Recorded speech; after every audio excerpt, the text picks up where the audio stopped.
First, breaking news in the search for a missing Clayton County boy. Good evening. I'm Sine Simpson. Hello and welcome, everybody. I'm Tom Haynes. Police say Abdul Ghani Waj's father picked him up for a trip to the park back in December, but never brought him back. Law enforcement tracked across the country to the filthy makeshift compound in New Mexico. And just minutes ago, they told us they found the remains of a young boy at that compound. Fox 5's Angelique Proctor has been following the story and has the night's new information. The search for 3-year-old Abdul Ghani Waj intensified after authorities in New Mexico found and arrested his father, Siraj Waj, and Lucas Morton on a makeshift compound.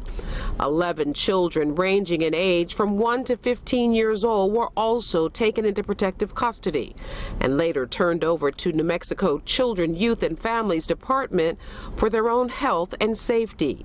The Taos County Sheriff says 3-year-old Abdul was not among the children he described as being in heartbreaking condition, starving with no food or fresh water.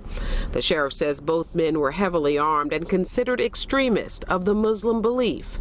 Deputies also detained and charged 3 women believed to be the children's mothers.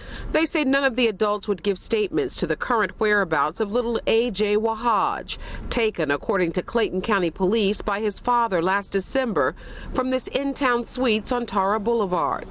Investigators say Waj told his wife he was going to the park with the child, but never returned. Investigators believe the child was at the compound just a few weeks ago. The investigation into locating him is urgent and ongoing and involves Clayton County Police, FBI investigators, and New Mexico authorities.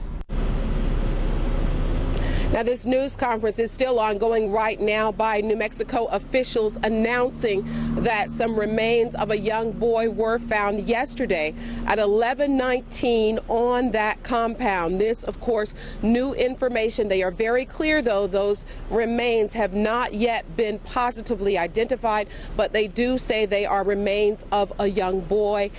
They also mentioned that they had an indication from someone exactly where to look on the compound, and they were in fact able to find those remains. So at this point, lots of people wondering exactly who those remains could be.